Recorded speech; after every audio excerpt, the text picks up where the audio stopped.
আসসালামু আলাইকুম সম্মানিত ভিউয়ার্স, আশা করি আপনারা সকলে ভালো আছেন। আমিও ভালো আছি আলহামদুলিল্লাহ। আমরা আজকে আলোচনা করব প্রিপেড মিটার নিয়ে।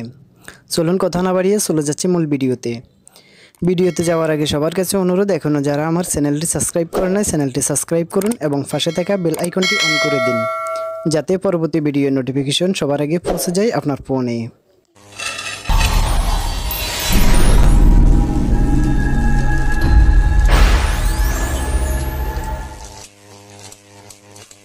আমরা মিটারে চলে আসলাম। এখন দেখব কি কি কারণে মিটার লক হয়। নাম্বার 1, এখানে দেখতে পাচ্ছেন একটি নাট রয়েছে।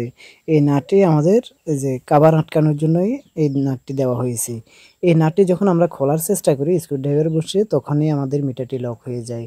এখানে এই নাট এবং ভিতরে মাদারবোর্ড পুরো মিটারটা সেন্সরের মাধ্যমে নিয়ন্ত্রিত হয়।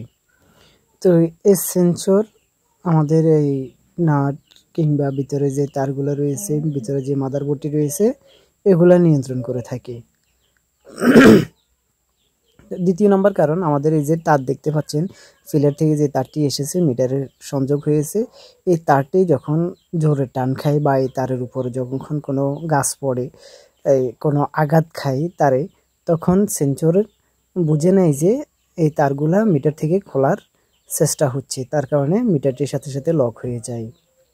তৃতীয় নাম্বার কারণ, আমরা টাকা রিচার্জের পর একটি টোকন নাম্বার পাই অবশ্যই।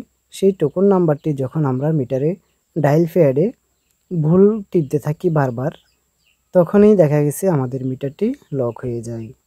তো এই মিটার থেকে, এই ডায়াল প্যাড থেকে আমাদের লকটি খোলার কোনো সিস্টেম নেই, সুযোগ নেই। লকটি আনলক করার জন্য, খোলার জন্য আমাদের পাশে যে পল্লী বিদ্যুৎ অফিস রয়েছে, অবশ্যই আমরা পল্লী বিদ্যুৎ অফিসে যোগাযোগ করতে হবে। তাদের সাহায্য নিয়ে আমাদের মিটারটি আনলক করতে হবে। এই ছিল আমাদের আজকের ভিডিও। দেখা হবে পরবর্তী কোনো ভিডিওতে। সে পর্যন্ত সবাই ভালো থাকবেন, সুস্থ থাকবেন। আল্লাহ হাফিজ। আসসালামু আলাইকুম ওয়া রাহমাতুল্লাহ।